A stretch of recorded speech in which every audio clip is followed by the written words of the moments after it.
Okay, hello everyone. I have a shocking turn of events for you all today. So do you remember Adventures with Purpose? Because I've brought them up quite a few times on this channel. It's the dive team that I mentioned and even praised in quite a few videos. Well, if you don't, or if you just need a little refresher, AWP is a team that trains and locates vehicles underwater and recovers them. And they've also solved quite a few missing persons cases over the years by recovering these vehicles that have bodies in them. And one of the cases they're more recently, their name was known for was in the Kylie Rodney case. Coming to you today with some shocking news about them. The founder of AWP, Jared Leisek, is now being accused of SA on an underage girl in Utah in 1992. And I'm just going to say it right off the bat, just because he's being accused, I don't think the rest of the team and, their cause and everything that they've worked on deserves any type of hate, because this team has done a lot of really good. And it seems like all of the team members have been blindsided by this news too, which I'm not surprised by because these allegations are from 30 years ago, but they're just coming up now. But let's get into the allegations. According to Sanpete County records, Jared is facing 2 counts of first-degree SA of a child stemming from 2 separate alleged incidents in 1992. And in 1992, Jared would have been 17 years old, and his alleged victim was around 9 or 10 years old. The first incident allegedly occurred in the victim's bedroom in Ephraim, Utah on November 1st of 1992, and the document alleges that the defendant pinned the victim to the ground and forced intercourse. The second alleged act of SA occurred at their grandparents' home in Manti, Utah the same year. So in that line alone, and in some things I'm just going to talk about in a moment, it seems that the victim is a family member, probably a first cousin. And we actually learn a lot more about the situation from leaked emails from the AWP email account. In these emails, Jared writes, "I am so very sorry for the things that we cannot change. It is unfortunate that the Leisek and Yuha's lineage experienced the shit that you and I and many other cousins were brought into. Like yourself, I was once a victim by multiple people, both in and out of the family. It is unfortunate when families like ours experience SA, and to have open conversation with you about it to answer any questions you may have. The first time that I apologized to you, I'm sorry for the way that it was handled, for I was under the impression that your mother knew, and I felt it was appropriate at the time to have that conversation with both of you." Jared also wrote that the second time he tried to apologize was to not clear my own conscience, but to help to heal and to help with any struggles you may have been having, as many of us have had to learn how to overcome and move forward. You essentially told me to go fuck myself and told me how I had embarrassed you in the first time around. I am sorry. He also said making a 46-year-old man live the mistakes of a child is not realistic. Continuing by writing, "Thank God we are not forever judged for our actions at youth. I am grateful that many of us cousins acknowledged and stopped those sins which happened to us and those sins we once committed as a result of grooming." Well, that is a lot to take in. If this is all true, what these emails say and what the alleged charges he's facing are, this situation is a lot deeper and a lot sicker than any of us can even comprehend. And if it is true what Jared wrote in these emails, this means that Jared is coming from a family of generational abuse in SA. And it's commonly seen that children that commit acts of SA were SA themselves.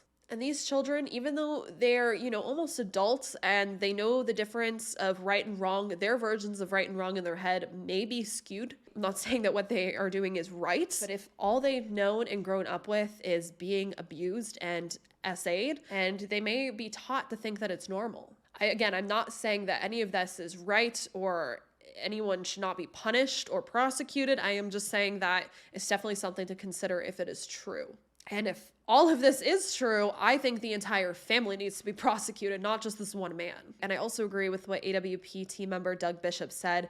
These allegations are serious. What allegedly happened 30 years ago should not take away from the amazing work the team has done in this world over the past 2 years. The courts will write the ending to the story. The parties involved will have their voices heard. And following all of that news, 2 members have spoken out about quitting AWP. One being Josh Cantu, who worked behind the scenes on video content, along with Carson McMaster, who was a videographer. So it seems, unfortunately, like the team is falling apart. I really do hope that they can continue, or at least maybe create a new group or something to continue to do the work that they're doing, because the work that AWP was doing was amazing. There are families and law enforcement teams out there who could not afford to do these deep dives and don't have the knowledge or the technology or the means to be able to do these dives into these lakes and bodies of water to recover vehicles or to see if there's vehicles in there. And the work that they're doing, like free of charge, is really incredible. So I really hope that they can figure something out and continue to do their work.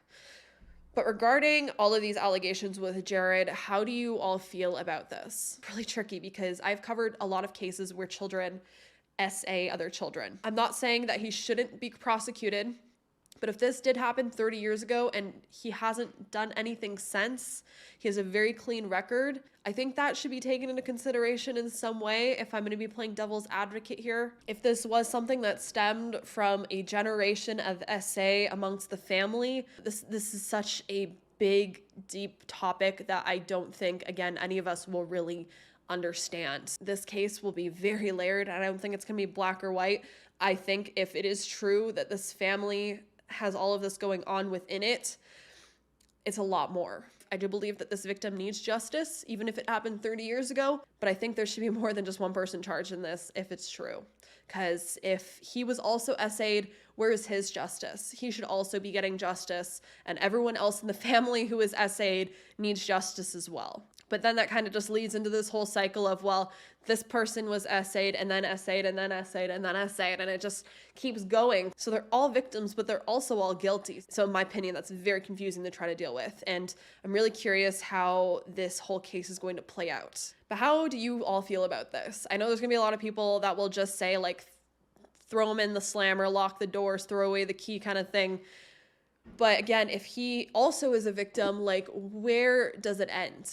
So I don't know what's going to happen, but what we do know is that court records do show that Jared is scheduled to appear in court on November 30th by video conference, so just in like 2 weeks from now. So we should see some progress in this case soon. But in the meantime, let's chat about this down below. Of course, let's be respectful to the victim. With that, if you would like to subscribe and turn on that notification bell, it really does help me out, and it allows me to continue to talk about these cases and spread the word about these cases. But I hope you all have a wonderful day. Stay safe out there, and I will see you in the next video. Bye.